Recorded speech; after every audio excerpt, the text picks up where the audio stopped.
Kami dari kelompok 8 ingin perkenalan diri dulu nih.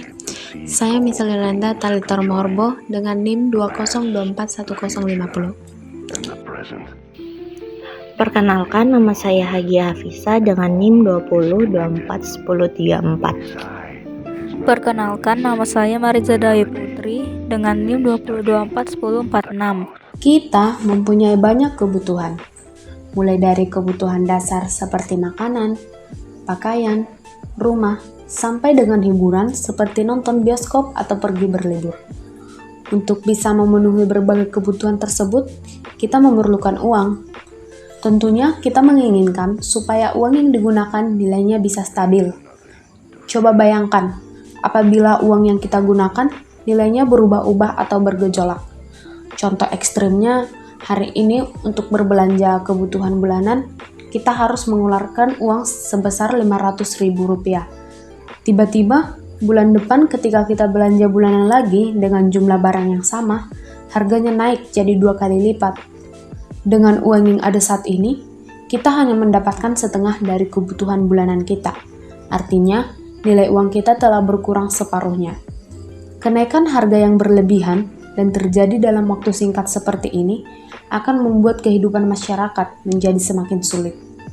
Fenomena kenaikan harga berbagai barang dan jasa secara terus-menerus disebut inflasi.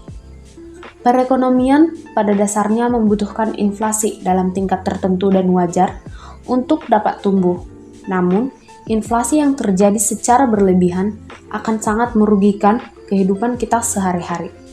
Jadi, memang terbukti sangat penting kan untuk menjaga stabilitas harga atau nilai rupiah kita.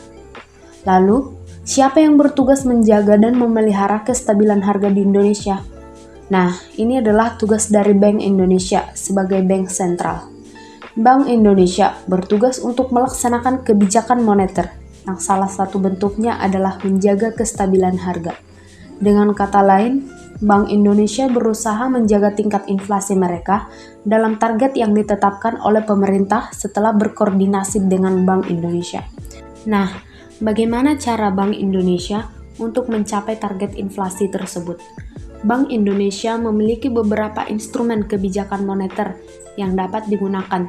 Tapi, yang paling penting dan sering digunakan adalah suku bunga kebijakan Bank Indonesia atau biasa disebut BI Rate. Keputusan menentukan tingkat dilakukan oleh Rapat Dewan Gubernur Bank Indonesia. Pengambilan keputusan terutama didasari oleh prospek pencapaian inflasi dan kisaran targetnya. Penentuan tingkat BI Rate ini akan mempengaruhi ekonomi dan inflasi di masyarakat.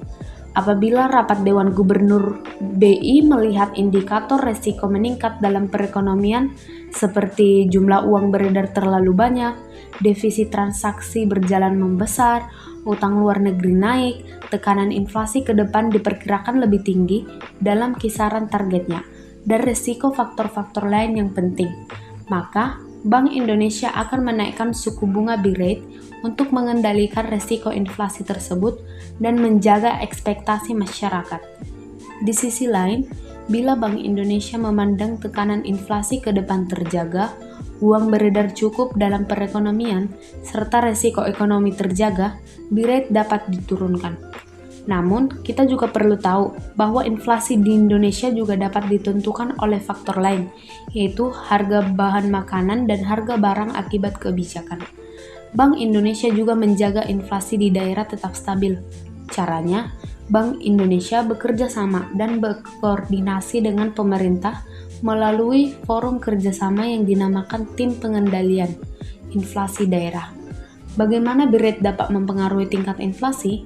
BI Rate tersebut akan ditransmisikan melalui berbagai jalur seperti jalur suku bunga, jalur kredit, jalur nilai tukar, jalur harga aset, dan jalur ekspektasi. Jalur-jalur tersebut dinamakan transmisi kebijakan moneter. Nah, jadi kita kini bisa memahami jika Bank Indonesia menaikkan BI Rate dan sebaliknya juga jika BI Rate turun. Kebijakan ini semua dilakukan Bank Indonesia untuk menciptakan kestabilan harga dan perekonomian demi kesejahteraan kita semua.